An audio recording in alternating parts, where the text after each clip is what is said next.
Welcome back to my YouTube automotive channel. Today I have a 2006 Ford Freestar and I will show you how to replace the engine air filter.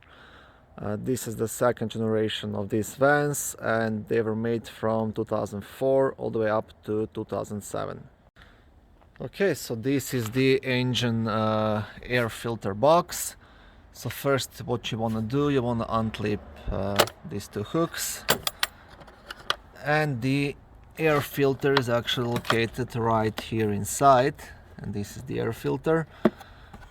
Now if you really pull this apart, most likely you can just pull out that air filter through this hole and install a new one, but this is not the right way to do it, because when you replace the air filter you would want to clean the inside of this box. So the right way to remove it would be to loosen up this flat screw right here. Do not remove it completely, just loosen it up, and then once you do that, then you will be able to pull these holes of this rubber piece and completely remove this part of the cover. Okay, so once you loosened up this flat screw, I didn't even use a flat screwdriver, so yeah, just loosen it up.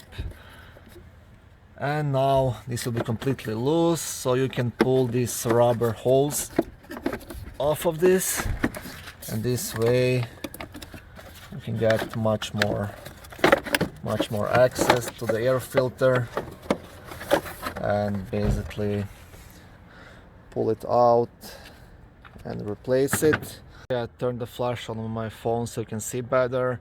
And now you also have like enough space to clean those boxes from the inside. If you really want, you can completely remove this part as well, but then you would have to unscrew the map sensor. But like I said, you don't have to do it. It's always pretty easy accessible, just like this. Okay, so that's it. It's a very simple procedure, and thank you for watching this video. If it was helpful, please like it and subscribe to my YouTube automotive channel. On my channel you can find lots of how-to videos, do-it-yourself videos, car reviews, product reviews and other similar automotive topics.